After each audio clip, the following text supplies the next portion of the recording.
that whole process of dehumanization and eliminating the four olds, like even I see the analogy with what's happening on today, the way that we want to erase history and institutions, good, bad, and otherwise. But the part that's more sort of ominous to me is when you compare the divisions of the Cultural Revolution, us versus them, red versus black, good guys versus bad guys, with sort of critical race theory and intersectionality, and the way that they really want us all to view our fellow Americans as the enemy. And all it does is shift power to the state, and that was the purpose of it in China, right? Right. I can recognize that, but lots of people in this country, it's like they're confused, or they feel passionate about their own side.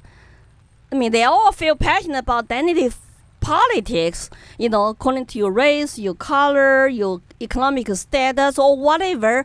But I recognize that exactly that's what they did. Mao did to us. 20 million people died during the Cultural Revolution. And also, law enforcement was told to stand down, because when you go through this public big square struggle sessions where red classes, red guards hold their face up like this to make you publicly shamed, make you to denounce yourself, denounce your ancestors, your families, and they don't want anybody gets in their way. So if you go to struggle sessions as a black class and red guards do not think you did a good job to self-criticize and denounce your ancestors, your families, and to draw the lines, they're going to throw rocks at you. They're going to torture you. And nobody's there to save you. Some children cannot handle that pressure because their families are black classes.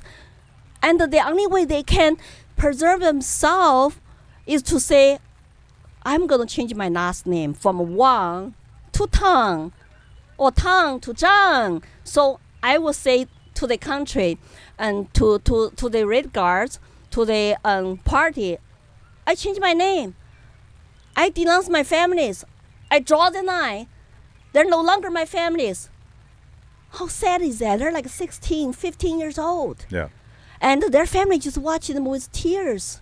And sometimes you see your family getting tortured from your eyes. Someone died. Think about they live with their guilt all their lives. And those stories need to come out. But we still, are fighting communism, and Chinese people still not free. We even don't have a cultural revolution, a good movie or good museum to talk about those victims.